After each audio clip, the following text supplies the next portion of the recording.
किसी गांव में एक बहुत ही अमीर ताजर रहता था। इसके पास बेशुमार दौलत थी और उसने अपने रहने के लिए कई महलनुमा घर बनवा रखे थे। इसके पास कई नौकर चाकर और हर तरह की सहूलतें मौजूद थी। अगर सेठ को एक महल से दूसरे महल जाना होता तो वो घोड़ों पर सवार होकर जाता। उसका कारोबार पूरे सिंध के इलाके में फैला हुआ था और उसलिए उसे अक्सर तिजारती दौरों पर निकलना पड़ता था।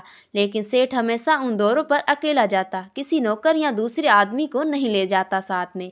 एक दिन रात के वक्त सेठ अपने महल के सामने टहल रहा था। उसने एक बूढ़े शख्स को अपनी तरफ आते देखा। बूढ़े के कपड़े फटे पुराने थे और उसके सर पर एक गठरी रखी हुई थी।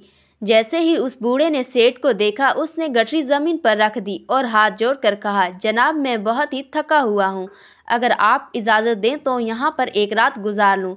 सेठ ने कहा, ये मेरा महल है, कोई धर्मशाला नहीं।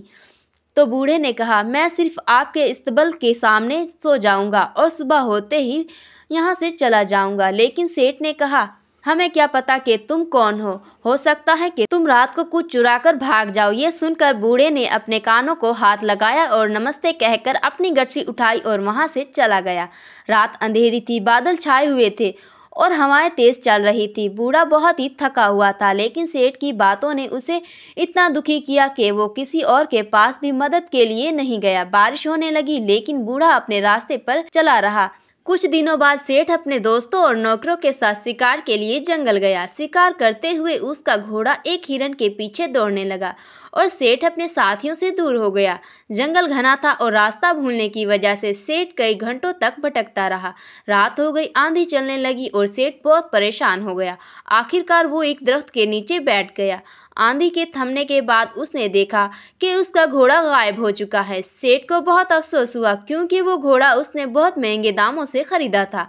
उसी दौरान एक शख्स सेठ की तरफ आता हुआ दिखाई दिया। पहले तो सेठ डर गया, लेकिन जब उस शख्स ने मुस्कुराकर सेठ को तसल्ली दी तो सेठ को उम्मीद की किरण नजर आई। उस शख्स ने सेठ को अपनी झोपड़ी में ले जाकर खाने के लिए कुछ दिया और आराम करने को कहा। सेठ ने अपने घोड़े के बारे में पूछा तो उस शख्स ने वादा किया कि मैं सुबह होने से पहले ही वो घोड़ा ढूंढ ले आऊंगा। रात के दौरान वो शख्स मिसाल लेकर जंगल में घोड़े को ढूंढने निकल गया। सुबह तक उसने घोड़े को ढूंढ लिया और सेठ के पास ले आया। सेठ बहुत ही खुश हुआ और उस शख्स का शुक्रिया अदा किया।